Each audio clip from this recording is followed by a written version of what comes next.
Ouais. Alors, vous savez que le Nasdaq, le all-time high du Nasdaq est à 4 points de 17 000. Eh oui, les amis.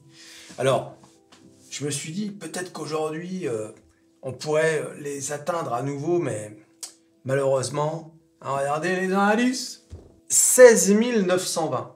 Hein, d'accord, et pourtant on est à plus 1,10. Hein, donc c'est une belle fin de semaine. En revanche, hier, le Dow Jones a perdu 600 points, dis donc. A vu un peu. Alors, il faut savoir que en ce moment, il y a une inquiétude parce qu'il y a quelques membres de la Fed qui ont osé prononcer les mots interdits. Hausse des taux. En cas de remontée de l'inflation, nous n'excluons pas une hausse des taux. Bon, il n'en fallait pas plus.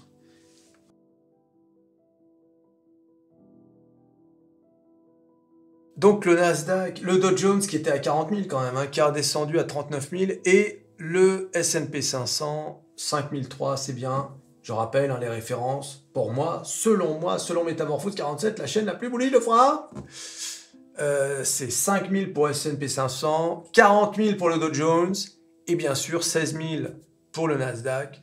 Nous ne devons plus descendre en dessous de ces références, sinon c'est pas bon.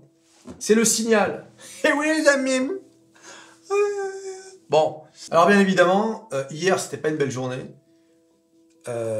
sauf pour Nvidia, hein, qui a pris 9,3% hier et qui aujourd'hui reprend 73% et qui a bien sûr donc dépassé les 1000 $. 1000 $ l'action, mais on sait, hein, il va y avoir un split, donc l'action sera divisée par 10. Et alors, le patron d'Nvidia a dit que Tesla était très très avancé en matière de conduite autonome et d'intégration de l'intelligence artificielle dans sa technologie. L'autonomie, c'est primordial. Je rappelle que le 8 août 2024, Tesla va présenter son taxi robot.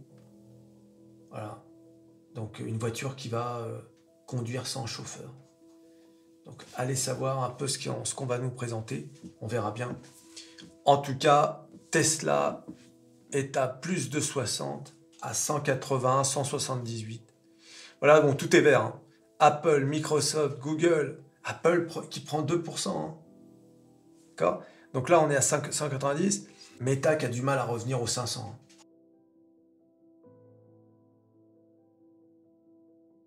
À noter la montée encore de Novavax qui est maintenant à 15 $, presque 16 $. Voilà, qui monte. Qu'est-ce que vous voulez que je vous dise ? C'est comme ça. Incroyable. Et alors, bien sûr, les saucisses. Regardez, Téléperformance qui se maintient au-dessus des 100 $. Et d'ailleurs, en parlant de Téléperformance, on a appris ce matin que Téléperformance annonce que son conseil d'administration a décidé d'annuler 3 millions d'actions autodétenues, représentant 4,7% du capital social. Des actions qui avaient été rachetées dans le cadre d'un programme mis en œuvre en avril 2023. Donc Daniel Julien, le PDG de Téléperformance, vous vous souvenez, bah oui, il est toujours PDG, c'est fou. Président et co-directeur général. Et I like ChatGPT. I use ChatGPT. Vous vous souvenez de cette interview? Allez voir là, dans mes vidéos. Tapez Téléperformance. Métamorphose 47. Daniel Julien, présentateur et co-directeur général, justifie cette décision par le cours de bourse qui ne reflète pas correctement l'importante génération de flux de trésorerie du groupe. Tu sais, d'ailleurs dans la vidéo dont je vous parle, je vous disais, le management de Téléperformance, on a vraiment l'impression que, tu sais, ce sont comme des jeunes traders ou des jeunes investisseurs qui rouspètent contre le marché. Alors qu'on sait très bien que ça ne marche pas comme ça. Tu ne peux pas rouspéter contre le marché. Le marché, c'est une machine que personne ne maîtrise. Même les market makers. Et eux, ils rouspètent comme des enfants. Mais c'est pas possible. L'action Téléperformance devrait être plus haute. D'ailleurs, on a parlé chez Téléperformance de sortir du marché boursier. Hein, parce qu'on n'est pas content. Un peu. C'est fou, hein. Enfin voilà, je sais même pas pourquoi je parle de ça. En fin de vidéo, allez, je me suis dit, bon, pourquoi pas. Tu t'abonnes, tu likes, tu partages, tu cliques sur à peu près tout ce qu'ils veulent cliquer. Le Nasdaq, qui approche des 17 000.